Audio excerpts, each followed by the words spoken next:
Halo semua, jadi di sini saya Marcella Cica Dovtalia dengan NIM 1412301662 dari kelas EMO Strategi Internasional. Di sini saya akan membuat video yang berjudul Analisis Kasus Telkoindo dan DFood yang nantinya bertujuan untuk memenuhi ujian akhir semester dari kelas Strategi Internasional yang diampu oleh Bapak Hafid Rifki Adiatna. Baik, untuk analisis dan juga penjelasannya akan saya jelaskan di video setelah ini. Baik, di sini seperti yang sudah saya jelaskan sebelumnya, pada UAS Strategi Internasional kali ini, kita akan menganalisis dua kasus, yaitu pada perusahaan Telkoindo dan juga DFood.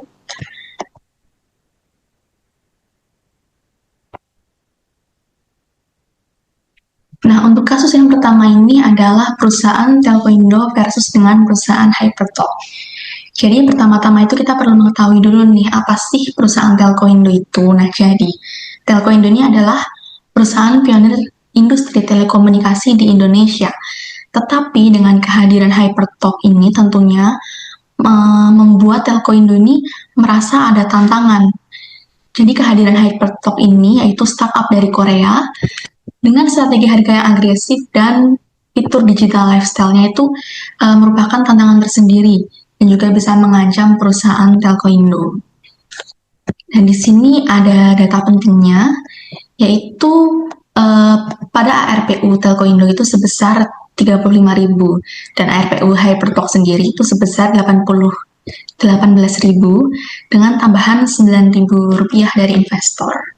Dan untuk penurunan pangsa pasar dalam Telkoindo sendiri sebesar 5% dalam jangka waktu 6 bulan. Dan untuk cadangan kas Telkoindo sendiri sebesar 4 triliun rupiah. Nah, untuk pertanyaan yang pertama dari kedua kasus tersebut itu, yang pertama, berdasarkan teori first mover dan late mover, bagaimana sih strategi Telkoindo dalam merespon Hypertalk sebagai pendatang baru di Indonesia?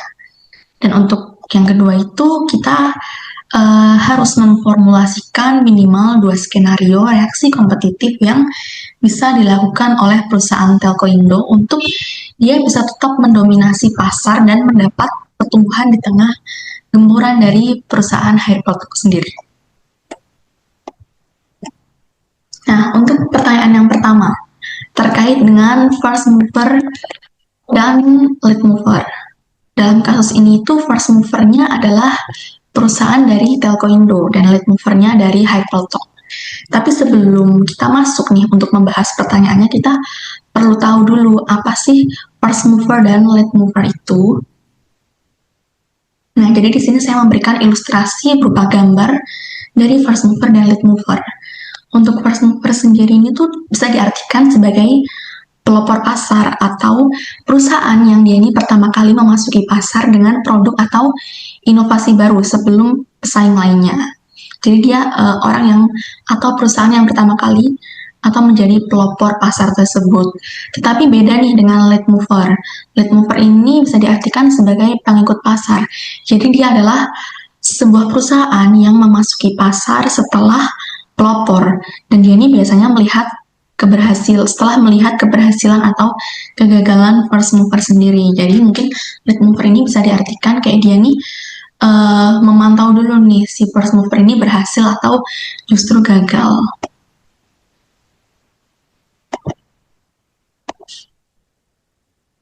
Nah, kita kembali ke pertanyaan yang pertama, itu first mover dari Telkoindo sendiri memiliki kelebihan, brandnya itu lebih established dan infrastrukturnya kuat dan juga loyal customer base. Itu sebagai kelebihan dari Telkoindo sebagai first mover. Tapi di sisi lain juga memiliki tantangan, yaitu kurang inovatif dan juga terancam oleh disrupsi. Untuk late movernya sendiri di sini adalah perusahaan Hypertalk. Kelebihannya dia ini bisa belajar dari kesalahan pionir dan strategi harganya disruptif. Fitur lifestyle-nya lebih kekinian. Untuk tantangannya sendiri, dia ini tantangannya akuisisi pasar baru dan biaya akuisisi pelanggannya itu lebih tinggi. Dan gimana sih cara Telkoindo dalam meresponnya atau strategi respon Telkoindo sendiri? Telkoindo sendiri ini harus memanfaatkan kekuatan sebagai dia ini first mover. Yang pertama, dia bisa dengan melakukan inovasi produk dengan cara menambahkan fitur digital lifestyle seperti musik, video, ataupun tiket event. dan juga dengan segmentasi pasar dengan fokus ke kelas menengah ke atas dan B2B. Dan juga untuk strategi yang terakhir dengan partnership strategis atau dengan melakukan kolaborasi dengan aplikasi populer atau startup lokal. Nah, untuk pertanyaan yang kedua, ini kita disuruh membuat dua formulasi. Untuk skenario yang pertama, saya mengambil reposisi produk dan inovasi digital lifestyle. Jadi Telkoindo ini strateginya melakukan reposisi brand dan mengembangkan fitur layanan digital lifestyle, misalnya musik, video streaming, cloud gaming, dan voucher hiburan. Dan fokusnya ini diarahkan ke segmen urban dan milenial atau Gen Z yang melek akan digital. Untuk langkah-langkahnya sendiri nih, di sini yang pertama, Telkoindo bisa menambahkan layanan bundling seperti musik dan video, atau dia bisa dengan kerjasama dengan Spotify, video.com, dan lain-lain. Lalu juga untuk langkah-langkahnya, dia bisa memperkuat fitur aplikasi self-service Telkoindo, mungkin seperti penggunaannya, top up, ataupun dengan gift point. Dan dia bisa dengan melakukan kampanye digital masif dengan brand ambassador-nya ini anak muda.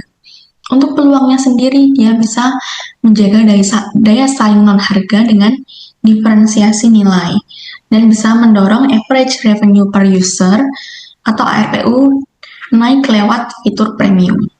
Tentunya dia ada resiko tersendiri ya, berupa biaya investasinya tinggi untuk infrastruktur dan konten, lalu juga rentan gagal jika fitur pasarnya ini tidak sesuai ekspektasi pasar. Dan di sisi lain juga dia ini membutuhkan waktu untuk mengubah persepsi brand sebagai modern dan digital. Untuk skenario yang kedua atau formulasi yang kedua ini saya mengambil penetrasi segmen bawah plus efisiensi operasional. Jadi strateginya itu dengan meluncurkan sub-brand baru atau paket hemat khusus segmen masyarakat berpendapatan rendah atau di rural area. Gunanya ini untuk menghadang hypertalk dari sisi harga. Untuk langkah-langkahnya sendiri, dia ini bisa dengan memanfaatkan paket data murah tanpa fitur tambahan. Lalu juga bisa melakukan cost efisiensi melalui digitalisasi operasional dan pengurangan overhead. Dan di sisi lain juga dia bisa melakukan distribusi ke daerah pinggiran melalui retail channel tradisional. Untuk peluangnya sendiri, dia bisa menahan migrasi pelanggan ke hypertalk di segmen yang sensitif harga. Lalu bisa memperluas jangkauan pasar tanpa dia ini merusak brand utama yaitu Telkoindo. Dan juga bisa meningkatkan volume pengguna meski dengan ARPU rendah. Untuk resikonya sendiri tentunya ada, yaitu potensi kanibalisasi terhadap produk utama. Dan juga mungkin margin keuntungannya akan rendah, dan tantangannya dalam membedakan antara sub-brand dan brand utama agar tidak merusak citra produk. Nah, untuk kasus yang kedua ini adalah perusahaan DiFood yang masuk ke Indonesia. Jadi pertama-tama sebagai informasinya, kita perlu mengetahui bahwa DiFood ini adalah brand makanan kemasan asal Italia yang didirikan sejak 1898. Dan dia ini ingin melakukan ekspansi ke Asia Tenggara, mulai dari Indonesia. Tentunya ini menimbulkan tantangan atau ancaman yang besar, yaitu berupa preferensi lokal, nasionalisme, dan juga sertifikasi halal. Dan untuk tantangan selanjutnya itu persaingan lokal dan Korea, lalu bea impor dan kesadaran brand rendah. Untuk pertanyaan dari kasus kedua ini, kita harus mengidentifikasi dan menjelaskan tantangan yang berpotensi dialami DiFood saat masuk ke pasar Indonesia. Dan dari ketiga opsi yang nanti mungkin akan dijelaskan, dalam strategi masuk yang tersedia itu kita harus memilih satu strategi yang paling layak untuk digunakan oleh perusahaan DiFood ini. Dan kita juga harus menyusun strategi 2 tahap untuk membangun brand awareness dan penerimaan budaya konsumen lokal terhadap produk DiFood dalam 8 bulan pertama setelah melakukan peluncuran. Oke, di sini kita akan membahas dulu dari pertanyaan yang pertama nih. Untuk tantangan strategis dari DiFood sendiri, di sini mungkin dia menghadapi beberapa tantangan. Yang pertama ini selera lokal, karena dia kan perusahaan asing ya, dan untuk masuk ke Indonesia sendiri tentunya dia harus menyesuaikan selera dan preferensi lokal. Nggak boleh dia cuman membawa budaya dari asalnya sendiri tanpa dia ini melakukan adaptasi gitu dengan selera dan budaya lokal. Jadi untuk tantangannya sendiri ini, yang selera lokal, 64% konsumennya ini hanya membeli produk dengan rasa sesuai lidah lokal. Dan juga terkait sertifikasi halal, karena 82% konsumennya muslim, jadi mungkin perusahaan di e-food ini wajib mencantumkan label halal atau wajib mendaftarkan sertifikasi halal itu sendiri. Dan juga tantangan selanjutnya itu bea masuk 15%. Yang ini tuh tentunya akan mengurangi margin produk impor. Lalu kesadaran brandnya tuh juga rendah. Dia ini kurang dari 2%. Yang itu artinya tuh sangat rendah. Sehingga butuh edukasi pasar dan juga brand awareness. Dan tentunya juga ada persaingan lokal dan Korea karena mungkin di sini pemain lamanya ini sudah mengakar. Jadi mungkin perusahaan asing atau di FTA ini perlu melakukan persaingan yang ketat. Untuk pertanyaan yang kedua, ini terkait dengan pilihan strategi masuk yang komparatif. Jadi strategi masuknya ini ada 3 pilihan. Yang pertama itu ekspor via distributor, lalu bisa melalui joint venture dan juga greenfield investment. Dan di sini saya memilih untuk melakukan pilihan strategi masuknya ini berupa joint venture. Tetapi mungkin saya akan menjelaskan masing-masing dari ketiga strategi masuk ini sendiri. Yang pertama itu strategi masuk ekspor via distributor. Di sini mungkin peluangnya ini biayanya bisa lebih rendah. Tapi mungkin terdapat resiko tentunya, yaitu kurang adaptasi lokal. Lalu untuk strategi masuk yang kedua itu melalui joint venture. Untuk peluangnya sendiri itu mungkin adaptasi lokal dan juga efisiensi, tetapi untuk resikonya sendiri mungkin dalam hal bagi kontrol dan profit. Dan untuk strategi masuk yang terakhir itu melalui greenfield investment. Peluangnya sendiri itu bisa perusahaan melakukan kontrol penuh jangka panjang, tetapi juga ada resikonya, yaitu biaya tinggi, resikonya lebih di resiko awal. Nah, di sini apa sih alasan saya memilih joint venture untuk strategi di e-food ini sendiri? Nah, seperti pada ilustrasi gambar tersebut ini, joint venture itu kan adalah kerjasama antara perusahaan. Jadi di sini alasan saya memilih joint venture ini, mungkin pertama kita analisis dari peluang dan resikonya terlebih dahulu. Untuk peluangnya ini sendiri mungkin akses ke pengetahuan lokal, kemudian penguatan distribusi dan bagi risiko finansial dan operasional. Nah, untuk akses ke pengetahuan lokal ini sendiri, itu bisa bermitra dengan misalnya dengan PT Rasa Sampai Lidah atau PT yang ada di Indonesia, sehingga bisa memberikan di e-food dalam memahami dinamika pasar, mulai dari preferensi rasa, distribusi, hingga preferensi konsumen. Lalu untuk penguatan distribusinya ini sendiri mungkin bisa melalui mitra lokal yang sudah memiliki jaringan distribusi di 30 kota, sehingga bisa mempercepat penetrasi pasar tanpa harus membangun dari nol. Dan untuk peluang bagi risiko finansial dan operasional itu mungkin di e-food tidak menanggung seluruh beban modal dan risiko pasar karena dia kan berbagi investasi dan tanggung jawab dengan mitra. Tapi untuk resikonya sendiri ini mungkin terkait pembagian kontrol bisnis. Jadi dalam joint venture sendiri kan bagi hasilnya mungkin 50/50. Dan di e-food harus bernegosiasi dan menyepakati keputusan bersama dengan mitra yang bisa memperlambat respon strategis. Dan risiko yang kedua itu terkait perbedaan budaya manajemen. Nah, tentunya karena dia ini adalah dua perusahaan yang berbeda, maka tentunya akan menimbulkan budaya yang berbeda juga. Dan akan menimbulkan potensi konflik karena perbedaan gaya kerja dan ekspektasi antara perusahaan Italia dan Indonesia. Dan resiko yang selanjutnya itu ketergantungan pada mitra. Jadi jika mitra tidak menjalankan perannya secara optimal, maka performa bisnisnya bisa terganggu. Dan di sini terkait adaptasi produk, Strategi ini tuh memungkinkan produksi lokal dengan adaptasi rasa sesuai selera masyarakat Indonesia. Contohnya itu mungkin makanan Italia itu kan khas dengan pasta. Mungkin bisa dengan pasta bumbu sambal atau saus tomat dengan cita rasa yang pedas, manis, dan lain-lain. Pokoknya disesuaikan dengan lidah atau selera masyarakat lokal. Dan juga mungkin label halalnya ini bisa diperoleh lebih cepat jika produksi dilakukan di Indonesia karena lebih mudah dikontrol dan diawasi oleh lembaga sertifikasi lokal seperti MUI. Untuk efisiensi biaya jangka menengahnya, ini bisa dengan membangun fasilitas produksi bersama di Indonesia.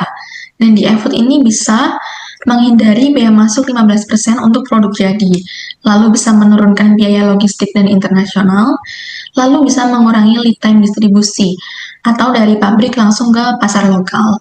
Dan dalam jangka waktu 1-3 tahun, biaya yang awalnya besar ini akan tertutupi oleh efisiensi operasional dan skala ekonomi lokal. Jadi kesimpulannya, saya memilih strategi joint venture untuk perusahaan di e-food ini sendiri, itu menurut saya itu adalah pilihan yang paling seimbang antara kontrol dan adaptasi dibandingkan ekspor yang terlalu bergantung pada mitra tanpa kontrol produk, dan juga greenfield yang terlalu mahal dan beresiko tinggi. Jadi joint venture ini menurut saya bisa memungkinkan di e-food tetap menjaga brand global sembari beradaptasi dengan pasar dan budaya lokal Indonesia dengan efektif dan efisien.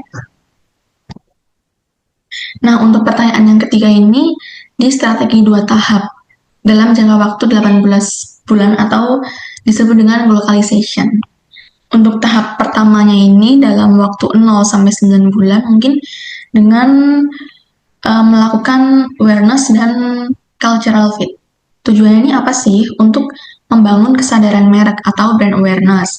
Lalu bisa menanamkan citra brand global yang adaptif terhadap budaya lokal dan juga bisa menanamkan kepercayaan konsumen terhadap kualitas dan kehalalan produk. Untuk langkah-langkahnya sendiri mungkin di sini bisa dengan melakukan kampanye digital masif.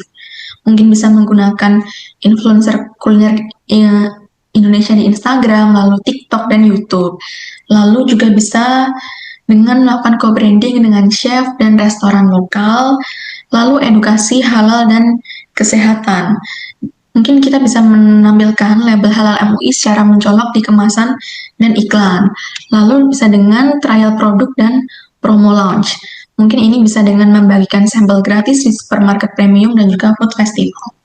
Untuk tahap yang kedua, dalam jangka waktu 9-18 bulan ini, mungkin bisa memfokuskan pada local integration dan customer loyalty. Tujuannya ini untuk menumbuhkan loyalitas pelanggan, lalu menyesuaikan rasa dan komunikasi merek dengan budaya lokal. Lalu dengan hal itu tuh bisa menjadikan di e-food sebagai bagian dari keseharian konsumen Indonesia. Untuk langkah-langkahnya sendiri, mungkin bisa dengan adaptasi produk lokal, dengan cara melakukan peluncuran varian baru yang memadukan rasa Italia dan Indonesia. Sebagai contohnya ini mungkin kayak pasta pedas manis Jawa atau kayak snack gandum rasa balado. Lalu untuk yang kedua itu dengan program loyalitas pelanggan. Mungkin bisa dengan kerjasama dengan e-commerce lokal atau UMKM untuk membuat bundling eksklusif. Dan mungkin kegiatan community based. Di sini maksudnya itu mungkin dengan melakukan CSR kuliner, mungkin dengan healthy cooking class di komunitas ibu rumah tangga dan sekolah. Lalu mungkin bisa dengan kompetisi resep di e-food dengan tema kreasikan cita rasa Indonesia. Dan selanjutnya itu mungkin evaluasi dan penyesuaian. Tentu di sini perlu melakukan evaluasi dan penyesuaian dengan melakukan survei kepuasan dan fokus grup setiap 3 bulan dan juga melakukan analisis data penjualan untuk menentukan produk favorit dan yang perlu disesuaikan. Dan dengan melakukan strategi tersebut, output yang diharapkan dari perusahaan di e-food ini, awareness-nya bisa naik dari yang semula itu kurang dari 2% menjadi lebih dari 5%. Dan juga mungkin penerimaan rasa dan label halalnya bisa meningkat secara signifikan dan mulai tercipta komunitas loyal pelanggan di e-food di Indonesia. Nah, untuk penutupnya di sini mungkin kita bisa menyimpulkan bahwa dari kasus Telkoindo ini dia membutuhkan respon yang cepat melalui inovasi layanan dan kolaborasi digital. Jadi perusahaan Telco Indo ini harus melakukan respon yang cepat dan tidak boleh lambat. Dan untuk kasus di e-food ini kita bisa menyimpulkan bahwa dengan melakukan strategi joint venture dan strategi globalization itu merupakan salah satu kunci untuk bisa masuk ke pasar Indonesia. Dan di sini saya menyimpulkan juga kata kunci dari kedua kasus itu kita bisa dengan melakukan yang pertama adaptasi, yaitu kemampuan menyesuaikan diri dengan pasar lokal, budaya, dan konsumen. Lalu yang kedua dengan inovasi, dengan menciptakan solusi baru agar tetap relevan dan kompetitif. Lalu juga kita tidak lupa dengan melakukan kolaborasi, yaitu bekerja sama dengan pihak lain untuk memperkuat posisi dan efisiensi. Dan yang keempat itu kita juga tidak boleh lupa dengan ketepatan strategi. Kita harus memilih strategi yang paling sesuai dengan kondisi pasar dan kondisi dari perusahaan tersebut.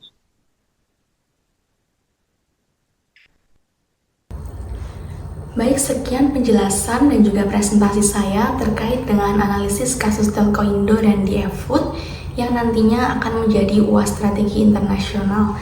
Terima kasih.